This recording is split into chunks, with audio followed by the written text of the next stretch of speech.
Okay, this is another episode of Talk to Thorin, and my guest for this one is going to be PPD, who is once again a full-time active Dota 2 player. So let's just start there. Like, it's all well and good, okay, when people in esports say, like, I'm retiring, you know. 'Cause you have to realize when most, like, athletes retire, usually, a lot of them, by the way, just do it when they get so injured they know they can't play anymore, you know, or they're not as good players anymore and they kind of know, like, you know, I've already got the money, there's no point, just keep them playing it out. But whenever people retire in esports, especially if they're, like, some of them like 23 and they're like, yeah, I'm retiring now. I'm always like, I don't know about that. You might have pulled the trigger on that too fast. You know, in 1 year, you're going to realize I'm still the same person. I could still just play, right? Was coming back to Dota anything to do with not liking life as whatever it was? Were you the CEO CEO? Was that the time you had in Evil Geniuses? Was it something to do with not liking that side? Was it wanting to become a player again? Why become a full-time player again? Well, it's definitely a combination of a lot of different things. It was, you know, a very aspirational person. I was looking forward to this whole new challenge. And as I started getting into running the esport, like business side of Evil Geniuses, I kind of looked at it as just like another kind of game, right? Like I was the captain of the Dota team for 3 years.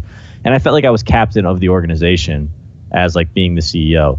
So it was like very, very similar, but different. It was a different game. That being said, I can assure you that doing conference calls and writing emails and flying to different places to meet with different people is way less fun than traveling to LAN tournaments and competing in your favorite game. Sure. Well, when you say it that way, when you say like it's way less fun, I mean, I would go the other way. To me, honestly, it sounds boring as fuck. Like, I feel like even the people who do that, you know, they're just using that like delayed gratification. They want to win in business, you know, so they're willing to do all that stuff. When you really got down to the nitty gritty, like the day to day of that sort of stuff, it's not very flashy being like someone who runs a team, right? It can be. Were there parts you liked? Oh, well, there was parts that I liked, and I really didn't mind any of the work, right? Like I don't mind working hard. That's not something that deters me from any sort of challenge. It's just when you put the two next to each other and certain opportunities are here and other opportunities are there, I just had to make a decision that was incredibly selfish, and it's just kind of how I like to live my life, I guess. So I think everybody should be like a little bit more selfish with their decisions. It was just that's a great quote. Okay. Being like, I did a couple events as like a caster and as like a talent. I did the DAC in China and I did the Summit and then I did TI as well. And I really enjoyed. I did a couple like podcasts on my YouTube channel. I really enjoyed being this entertainer personality kind of a guy. And I was kind of like giving a lot of that up when I walked away from it. And I think that I learned something about myself of like being this sort of entertainer that I think fits perfectly for me coming into this upcoming Dota season as a personality, as a player, as a captain. Sure. I'm no longer. There's like a time when I was playing Dota where I was like, or like Heroes of New Earth, where I was a little hesitant about putting my personality out there and being myself like 100% of the time. But now I just don't care, really. Like, I don't mind showing people exactly what I'm like, and I try to embrace it as much as possible. And I know that people can relate to somebody being themselves. And that's the image I try to put out there for myself. Of course, with a little bit of entertainment factor on top, right? Like, I take things a little farther than I normally would. I start a little more shit than I normally would for the sake of entertainment. I think it's really exciting to have these rivalries in Dota, these teams and these players, this animosity, you know, fictional or not. I think it's super important for these storylines. It makes the game so much more exciting to watch when there's something on the line. So as you said, you did appear as talent on some of the desks as an analyst, etc. Right? In doing that, I have noticed Dota is the game more than any other that I'm aware of where the crossover back and forth between people who are on analyst desks and who are commentators to being coaches and players is ridiculous compared to any other game. And one of my theories is that, like, I know from people in other games when they go to these events who are retired players where they feel like there's sort of no way back. That's the killer for them, is when they're at the big world championship type event, you know, that's where they start to get those sort of like cravings again, like, oh fuck, I wish I could play again, you know. Like, it's all well and good being on that's good, but I remember what it used to be like to be in the semi-finals or whatever. Did that draw you back in a bit doing those events in that sense? Absolutely. I attended a couple of tournaments just to watch the EG team throughout the year. I went to like the Boston Major and then DAC, I think, yeah, DACS. I think EG was there. I forget, but I went to the Boston Major just as a spectator, just as like the EG CEO. I had no other job responsibilities. I was there hanging out with sponsor reps and Phil and the team and the guys, and it was a very, very difficult event for me personally to be a spectator at, because I was so close to this community and this group of guys, and to just see them on stage and still thinking that maybe I could still be on stage, sort of a thing. It's really tough to let go, and it took me probably maybe 4 or 5 months to really get over that and be kind of content with not being on stage. Here I am back on stage, hopefully, but it wasn't like, it was a different kind of decision. Okay. So when you were the CEO, were you someone, I mean, one thing people would think, okay, here's the thing. If people wanted to criticize you in that role, they would do it on the business side. They say, well, you don't have experience doing that. It's a very tough job. It's a big organization. But what people would assume is that the upside you could bring is because you were literally a former player months earlier. So you could actually, in theory, like maybe mentor some people in the team or have some sort of input. Did you try to stay hands off with the Dota team? I was really hands-off with the Dota team. That relationship was kind of fragile. It's like I don't have the best relationships with both, especially like Arteezy. When we're, I guess not like, I mean, we're friends. I'm friends with all the guys, but like in a work setting, like in a professional setting, we didn't get along, right?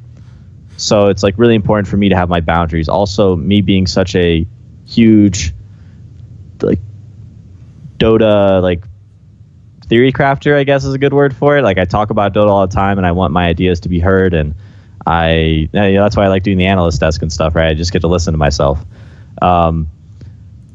But I didn't want to be there and like try to coach them and weigh in on strategy, because unless you're with the team all the time and watching them practice and hearing their emotions and understanding the team dynamic, it's really hard for you to come in and kind of give that advice unless you know exactly what's going on. Unless you understand the context entirely. Sure. You're almost doing the team a disservice rather than trying to help them. And Phil is the guy who kind of helped me with this whole divestment process where we, took EG from Twitch and Amazon, and he was with the Dota team all the time. So he was doing that, and I was kind of handling mostly everything else. Okay. So obviously the Dota team without you as a player started pretty well. Like, they had a couple of big tournament wins early on. They were looking hot. It did kind of floundered out by the time the international ride. What did you actually make, just as someone observing, as someone who was higher up in the organization? What do you make of their run? What do you think the issues were from the outside? I think they probably just kind of lacked that strong captain role. I think Crit is an incredibly talented player. Watching him play with OG when he won, I think, 2 majors. Yes. He's just this like dynamite, super flashy, incredibly high skilled. He's got like one of the highest MMRs right now for a support player. He's an incredible player, but he didn't really have that experience being in that captain role. And he left OG, and that was a team with Fly and No Tail, who are these experienced veterans who have seen the downsides of Dota and have seen the upsides. And having Fear kind of be around as a coach, but when you're a coach, like, you're kind of invested and you're not invested. And I know Fear has a bunch of stuff going on, outside the game that, it's like guys are getting older, right? Like, you have to have these like personal lives outside of this scene. We just saw Ake just had a kid. A bunch of people are getting married. Puppy just had a wedding. There's a balance, right? And you need to find it. And Fear being this coach and I don't think like his mentorship and leadership was strong enough to help that team be successful when push came to shove. They did super well throughout the year, and I was incredibly impressed. And they kind of had this whole mentality that they were just a group of guys, and they were all working together, and they were in it for the long run. But TI is a different beast. You go to a $20 million tournament and you don't get the results that you want. You think maybe it's time to make a change. Sure. So one of the things, like, since you referenced Crit, as a rank novice outsider, it did seem as though I felt like in this team he kind of got the crash course on what it's like to be PPD. Because when you played like 5 position, you were like the most low econ 5 imaginable, pretty much, right? And a Yeah. lot of players who've played 4 position, and they think, hey, you know what, even as a support, I can get a little bit of farm sometime, I can get some, they're not used to what it's like to be almost a ward bot at times, like, do you think it's tough for some of those players to take that role on? Because obviously he's immediately switched away from it, right? Yeah, a lot of the roles in Dota are so different. Five position is its own unique thing, and it's so much different than any other position, because on these other 4 heroes, you're trying to just constantly farm and constantly take as much of the map as you can. And as a 5, you're also trying to do that, but you have different responsibilities on the map, and those are very unique for the role. The 1 and the carry and the mid and the offlane, they're all trying to find farm. That's kind of like the objective, whether it's through killing creeps, farming in the jungle, or killing enemy heroes, killing towers. The 5 position is like he's trying to set up wards. He's trying to manage the vision. He's trying to map the movement of the team and track the other guys. And it's just a different kind of game. And it definitely takes some getting used to. And people are aware of it, but it's not something you can just become overnight. We see Moon Meander from DC stepping into that role as a 5 position support for like the very first time. And I think it's been maybe a humbling experience for him. It's not the easiest thing to do. People kind of give support players shit, especially 5 positions, because they're always lowest net worth, lowest level. Yeah. Sometimes they have the most deaths. They have the lowest impact in these massive team fights where all the carry players and the mid players are pulling out ultra kills and rampages and killing the entire team. And the support player is just kind of this quiet, unsung hero. And maybe sometimes he gets some attention when he lands a clutch spell here and there. But it's not about that. It's about how you got to that fight. And that's what the support player tries to help do. Okay. Right. I realize people, like, for some weird reason, this is just my style of how I talk in life, by the way, but people in Dota really think I try to, like, shit stir constantly with interviews. So I'll just say that as a caveat before asking this question, PPD. But I'm actually just asking it because you're a very knowledgeable Dota player. You've been there pretty much the whole time in Dota 2. So here we go. I'm going to empty the silos with this question, okay? So Arteezy is one of the best Western Dota players we've ever seen. He's a fantastic player. Every year I've watched him, I'm always impressed how he manages to adapt, change up his hero pool. But he has now been to quite a few internationals. And yeah, he had a couple of runs with you guys that were close, but he's never won an international. Is there any correlation there? Is he just the most unlucky guy ever? What's the deal? Someone that good's never won. Definitely not the most unlucky guy ever. Our tour has a lot to be grateful for. However, I think that maybe the way he sets himself up is incorrect. We did the Sumail Arteezy thing for 7-8 months, and it eventually just kind of like didn't work out, and both people were like, maybe it's best we go our separate ways. Or at least our tour wanted to go our separate ways, and I bringing that dynamic back, I don't think was very responsible. I think it was very like, Artur is such a cool person. He's like a fun guy to be around. And some people think that they can work professionally with somebody because they get along so well personally. Yes. And that's not always the case, because your work life and your personal life, as much as they do bleed into each other, especially in this industry, there is a difference. It's when you got to wake up and show up to practice, and you got to put on a serious face, and you got to become this Dota machine. It's, who is that person, and do you work well with that person? And sometimes that's not the case. Like, as you said, you tried that very same experiment yourself, see if you could make it work. Do you get the sense that, like, if you wanted to make, for example, if your only goal was make an international winning team, is it probably better to just pick one or the other? Arteezy or Sumail, make them like they're going to be the main focus of the team and build everything around them? I think that's when I came into Dota in 2014, I was like almost like pitching myself to these players. I was like, hey, okay, Arteezy, I have this really cool idea. I want you to play the carry position from mid. And he was like, okay. He's like, I play mid and I love playing carry. And so he's like, oh, this makes sense. And I was like, we're going to do this. We're going to have Fear play this like very, very versatile one position. And we're going to have our 3 and 4 like totally play around you. And you're going to be the main focus. You're going to be number one net worth every game, and we're going to change the meta. And we did. And because we brought Arteezy into this game, all of a sudden we started seeing mid players like SCC, Sumail, Anna, all these guys. They started playing the carry Miracle. They started playing the carry role from mid, because it was like the safest lane at the current time in meta. And you would just, like, if anybody came there, you just brought more heroes, and It was it worked, right? It worked. And that was kind of the strategy and the setup that we went with. And that didn't change when when our tour left and we brought in Sumail. It was the same exact thing. We have this star player who has his own very unique way to play the game and thoughts about the game. But everyone else kind of had to adapt around him because it was I don't know what the word is, but like he controlled the way we played. Okay. Like we did everything we could to enable him to play the way that he was most comfortable because he was so incredibly talented playing in his own way.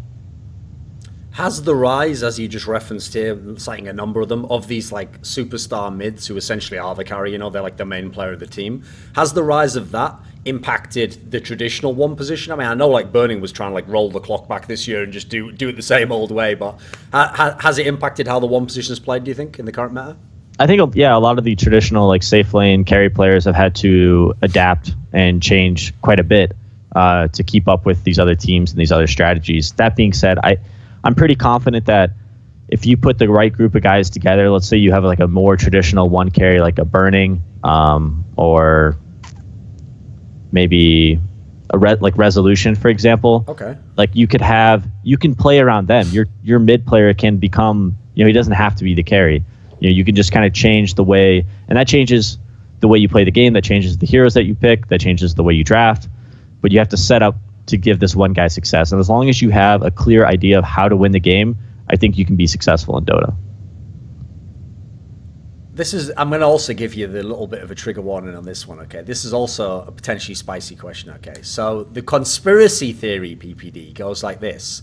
So you became the CEO, you just tried your big last international run. That all sounds great if it's a movie, right? But almost immediately, you had this little team on the side and you were still dipping into playing a little bit. So the conspiracy theory goes, maybe PPD didn't actually want to retire at that point in time. Maybe he was pushed out and he just thought, well, this is the best spot for me right now. The timing's there with Evil Geniuses, what's going on with GGA and stuff. And so he stepped out of the pool for a little while, and he had something else going on. Is anything to that?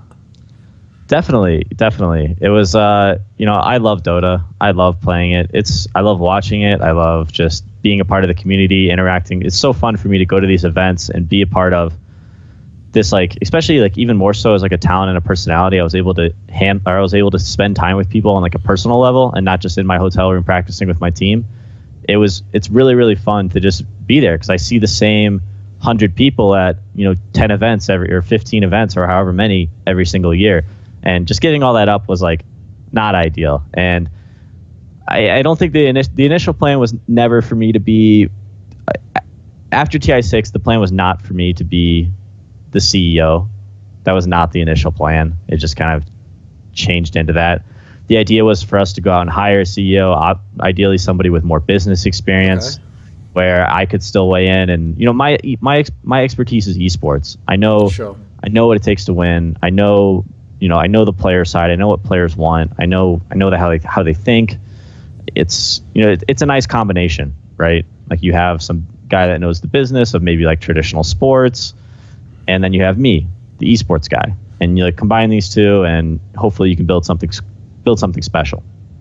So yeah, the plan was never for me to be the CEO initially. We had a talk after TI, and it was, hey, what are we going to do? We were in the middle of this huge divestment where we're all taking ownership in EG, and it was, and all of a sudden, like Sumail didn't want to play with me because I'm a tough guy. I'm a strong personality, and when I feel like people aren't giving it their all, that's when that's my biggest pet peeve. That's when I actually get frustrated. And people might not think it takes a lot for me to get upset, but it actually does. It's when somebody's not giving me their 100%, I feel like they're wasting not only my time, but everybody else in like let's say we're in a scrim and somebody's not giving it 110%.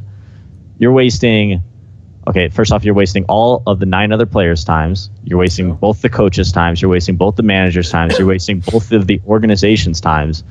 And I mean, it can get bigger. You're wasting the fans' times. Like these fans commit so much to like being a fan of your team and following you everywhere and watching your stream and subscribing to your channel and watching these tournaments and contributing to the TI prize pool. And for you not to give 100% with what you work with, it's just like, that's what upsets me. So yeah, the initial plan was for us to go out and hire a CEO and for me to continue playing Dota. It didn't work out that way. The team decided to build around Sumail instead of build around me. So I was faced with a pretty difficult decision of, hey, maybe I put my Dota career on hold for a while and just run this organization. Or it was, do I just leave? I was pushing to make my own team brand for my Dota team since after TI4. And Alex Garfield convinced me on multiple occasions to stay with EG and continue to, like, because EG is a Dota brand, right? When you think of EG, it's like, I would say like 80-90% of these fans are Dota. When we were running social media last year, we had to sprinkle in a Dota tweet every once in a while because our fans would be upset if we were tweeting too much about Street Fighter. And it was, we were the brand. And if that Dota team, if our Dota team, myself, Sumail, Fear, Universe, Zai, Arteezy, this this conglomerate of like 7 or 8 guys that have been in and out of this team, if we left EG, that brand was like pretty much dead. During the time that EG was at Twitch, Twitch got a bunch of pushback from other organizations like, oh, do we have to compete against Amazon for our talent? And Twitch didn't pick up any teams, right? For 2 years. And this EG and Alliance brands both just kind of went down the hole. Not too far. Like the Dota team and the Alliance team, like very popular respectively, they kind of kept these brands alive. And with us leaving, that brand would be dead. And that was kind of the idea of us taking the brand in the first place, was like, hey, don't leave. You're going to kill the brand. Just take it and let's be partners. Okay. And that was great. And that was something that I was super excited about because it's something it's something I saw myself. I looked up to Alex Garfield and I thought, hey, someday when my playing career is over, I'd love to be in charge of an esports organization. However, that timing was not last year. I was not ready. I was not ready to give up this lifestyle of being this like celebrity player and traveling to these events and being on stage and holding trophies and just like this carefree life of playing Dota and getting paid, right? It's awesome. It's so much fun. I think I took it for granted the 3 years I was there, but now that I'm back doing it, I can't be happier. And it was, hey, do you leave EG and give away your ownership stake in this company on day one when you work so hard to get to this point? Or do you just kind of gut it up and become the CEO and walk away from Dota and live this new life? And that was a tough question for me. That's why it took me so long to get over the fact that I wasn't on stage. But I was happy with my decision at some point. It just took a while. Okay. So since you referenced, that you know what the players want, well, one of the few things I do know about the behind the scenes of Dota is that you were one of the integral people in the sort of Illuminati players union type secret group that was involved with a few years back. A lot of this stuff was going on, where there was pushback against orgs to get certain things at tournaments, certain things for players and whatnot. Now, I know that a lot of the players who came from that side, yes, obviously they only know the players' side of equation. They know what they want or what they'd like more, what they think good treatment is. And we've seen kind of like how far that can go with almost like the secret guys where, I don't want to be too harsh, but there is a part of me that was like, really guys, you never saw this coming. Like someone just gave you everything you could possibly want and sort of didn't ask for anything back. And then one day it didn't work out. Like, what a shocker. It's almost like you're in a partnership with these brands, Well, as someone who was on the players' side, advocating for players, and then becoming a CEO, did it give you a different kind of perspective on the balance there between the player and the org? Yeah, that's like one of the cool things that I was able to experience is being on both sides of it, being the team owner and being the CEO, and then also having a long experience and time being a player. I learned so much about the two sides, and that's what I think like a lot of these new organizations were super excited to work with my new team because I know what it's like. I can empathize.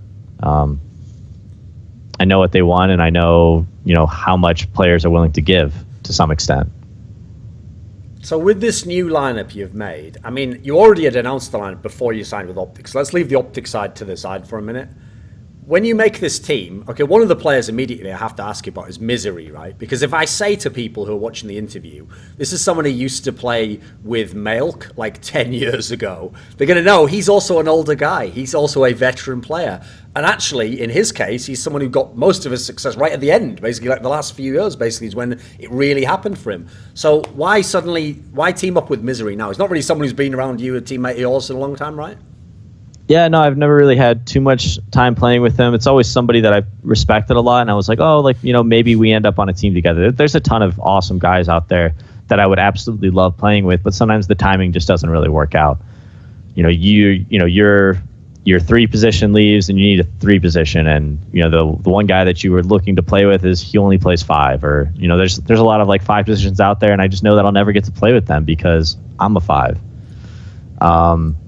And Misery was one of those guys, and it just didn't really ever work out. And it just so happened I went to TI, and he was around, and he was actually in San Diego where I was living for 4th of July, so we got to hang out a little bit there.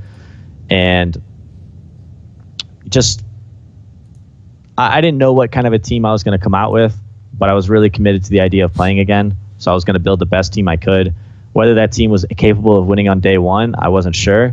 But I got really fortunate and really lucky to pull around a great roster of guys with a ton of experience that I do think can win on day one, as we showed by winning one of the qualifiers for the minors. So obviously the other really big name is Zai, someone you obviously played with in Evil Geniuses. Did he also kind of have the similar experience with Crit where he was trying to play a 4 position? But if you look, it seems like he has his most fun when he's like the offlane player, right? It seems like that's what he thrives at. He's a very good support, obviously. Zai's gone back and forth between the 3 and 4 role for pretty much the entirety of his career. The roles are actually pretty similar for the most part. I think the biggest challenge that the previous iteration of Evil Geniuses faced was that Zai and Crit were both kind of the same player. Yes. They're both kind of this 4, and no one really fit into this 5 role. And as a result, like the rest of the roles were kind of jumbled. And I think that the EG as a team, they made this decision that, hey, you know, the problem with this team was that we don't have defined roles for our 4 and 5 position. And that's why it was either Zai or Crit leaving and Fear or, you know, somebody else coming in as the 5 position. And I think that they've made a good decision. I think Zai was very aware of as well. You know, he came to me very early and was like, hey, I'm not sure how this is going to go down, but I think that I'm probably just going to leave the team. I don't think Zai was kicked. I think he was like, both sides were kind of like, I think they had a conversation like, hey, what can we do? You know, obviously something isn't working here, and you know, there's a couple options they're throwing around. I think there was actually an opportunity for Zai to go play 3 position and Universe to go back and play 5 position and have Crit play 4, because Universe used to play 5 like years and years ago. But I think they decided that the best decision for all of them was for him to just go somewhere else. And I was ecstatic when I heard that Zai was interested in playing with me. He was been one of my closest buddies throughout my like professional Dota career and Heroes of Newerth as well. Sure. Is he, right, since he's someone who's not only been in and out of a number of big teams, but he also seems like someone who's taken breaks at times and no one ever knew if he was coming back from the wilderness. Is he like 24/7 Dota at the moment? Is he just seeing how it goes? What's the vibe in this team? Is this supposed to be all in, like full battle stations again? Yeah, this team is way more like super all in. Zai was just talking about it. We just got done with a boot camp in Dallas, Texas, where OpTic is getting headquartered. And Zai was like thinking, he's already talking to them. It's like, hey, when can I move? You know, when can I get in here and, you know, move to the US? And yeah, I think he's like super all into this whole project that we're doing, and I think he's excited, and I'm excited for him and for us. So the one player I need to know, because I don't follow all levels of Dota, right? So I have no clue who your mid is. Like, I remember he was playing roughly in that team where like you started out playing with him, etc., and some of the small teams. Who is this guy, cc&c, your mid? I mean, we've talked already about how the mid position is a very integral role at the moment. So who is this guy, and why have him in your team? Yeah. So CC is kind of this new aged mid player, right? Like, I think it's important to take a gamble on somebody, and I think that gamble is Quinn. I think that he's incredibly high skilled. He almost qualified to TI with Team Freedom.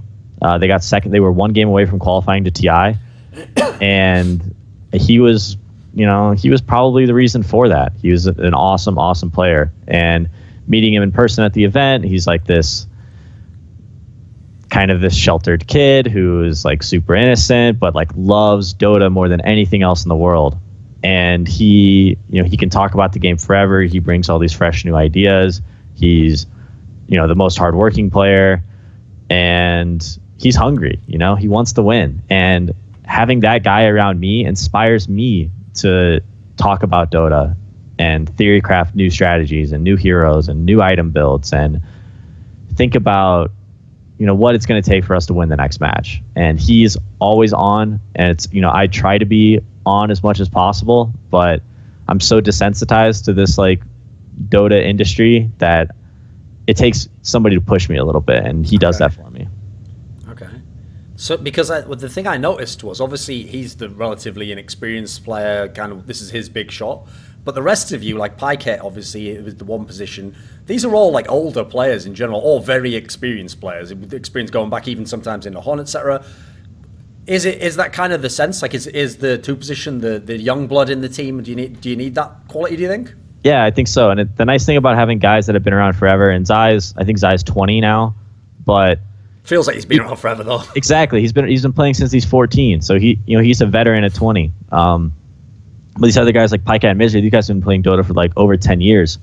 And the great thing about having veterans on your team, especially these guys, is that they're so versatile, and they've been through so many different teams, and they've played so many different roles. And some of Piket and Misery have both been captains, both of them have been players, so they're very easy to adapt. And when you bring in somebody new that doesn't have that kind of experience, the most difficult thing for them is to be fluid, to adapt to the situation. So the idea is the same thing with Sumail, is like you bring in a bunch of guys and you make them play around this one player. And cc, probably the best player on our team, he is going to win us games, and we are going to learn how to play around him and enable him to be as successful as we want him and us to be. Okay. So when you announced you coming back, and then obviously when you made this lineup, like, I mean, just from the 3, 4, 5, obviously these are big names who very recently have even been winning tournaments or in big finals, etc. People knew it was serious team, obviously this isn't just going to be a friends mixed team. But how did going to OpTic Gaming come along? Because obviously OpTic it's Call of Duty. I mean, they only got into CSGO like maybe a year and a half ago, Why OpTic? How did that move come out of nowhere? Sure. So we talked to a ton of different orgs. The idea was to just shop around and see who was interested and what they're willing to offer. And it was important for us to find some sort of balance, between salary and prize money and location and opportunity, and for everyone to be happy with. So we talked to probably 6 or 7 different team organizations, and with like all of these new orgs coming up and everybody getting into Overwatch League and LCS, and there's a lot of money to be thrown around. And when the major minor system was announced for Dota, I think it really turned a lot of heads, and people got very, very excited about the space.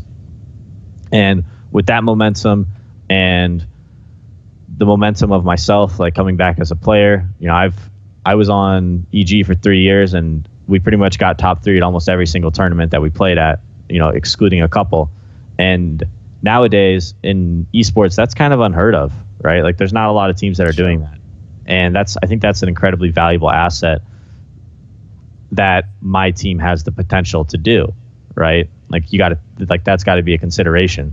How many opportunities do you have as an esports organization to go out there and just grab this captain who has all the success and a team that he believes in and a team that he's committed 100% entirely to? And that's you don't get that. Being a team owner myself, I know that opportunity doesn't come around very often. So I think that we were a really exciting asset for a lot of teams. OpTic was great. I don't know how much I can say and how much I can't, but there was I guess the investment group that's working with OpTic on like this Overwatch and LCS and all of this stuff. That was the same ownership group that I was working with this summer with EG. And It took until the very end of the summer for me to be like, okay, this project has gotten way too far away from what I initially thought it was going to be. I'm out. And I took EG out of it. And to hear that like now OpTic was involved with that same group of guys who I really, really did like. I'm very, very excited to work with them still. It was nice. It was nice. Familiar faces. I'm a little hesitant about Texas. I don't know if you've ever been there, but there's a lot of nothing there. Downtown Dallas is really, really cool. But some of the other areas are still growing. It's the fastest growing state in America, but okay. It's I've been very, very blessed with the opportunities that I've had, especially in the places I've got to live. I moved out of Indiana three and a half years ago, and I lived in San Francisco, and then I lived in San Diego, and now I'm living in Denver. And these places are amazing. I am so happy in all the places that I've gotten to live. And Dallas is a little scary, but I don't know. I imagine I'll be spending a lot of time there, hopefully closer to downtown Dallas, where it's a little more exciting. Okay, so as you referenced, in EG, you had a pretty good track record for a number of years with all the different teams you had. Like basically, except for the period where you had like the dark days of Bulbo, where you had a couple of tournaments that went a bit awry, Generally, always top 4 or in with a chance to win. But you were kind of like a central piece, okay? You were always there and you could build around yourself. And so to some degree, you had the best scenario to keep getting good talent in and keep the core players together. Can you really expect to just hit the ground with that level of success? Like, are you prepared at all for the fact that it's going to be unusual for you if you have a tournament where you go out in the first round or something, right? Yeah, no, I my expectations are, I don't have any expectations for us to be this outstanding performing team on our first tournament sort of a thing. We're just trying to play in as many qualifiers as possible, qualify to as many minors and majors as we can, compete in like all these tournaments that we're able to participate in, and just be very honest, be honest with ourselves and work incredibly hard and just see where it takes us. I know that's how I got EG to its success in the first place. And I know that the process it's not overnight, it's long and it takes time and you got to work hard. I realize, obviously, as we've kind of discussed, you didn't really want to necessarily retire anyway. You've always had an interest in playing and kind of been drawn to it. But it has to be pretty nice timing, right? That if you're someone in your career, you're used to essentially, you've always been one of the most consistent players in terms of placing. I mean, it's pretty nice to have a circuit where, what is there, like 13 majors with like $1 million each? That's a pretty good setup to come back to, right? Yeah, it was, seeing the hype and seeing these like majors and minors and the prize money, I think it's like $40+ million in prize money. It's so foolish. And it's not all in one tournament, it's all spread out. I know, and it's so foolish for me to not try and be a part of that. It's going to be so much fun. Okay. Do you have any final messages at the end, someone you want to thank or say hello to? Oh, wow. Well, thanks for including me on this interview. I know we've been trying to set it up for a while. I'm sorry. I just wanted, it's hard for me to be open and honest when I have these little secrets. The timing's better now. It's better now, right? Exactly. I can be totally honest and tell you everything. I don't have to hide anything. So that's great. So thanks everyone who's been patient with my secrets. Thanks to everybody from EG who has supported me for all of those years. Thanks for all the new people over at OpTic, representing the green wall, supporting me there. And shout out to everyone who listens to this and takes an interest in, my life. Hey, this is Cap, and you're watching Thorin, the only man besides Richard Lewis who somehow found a way to get both League of Legends and Dota Redditors to hate him.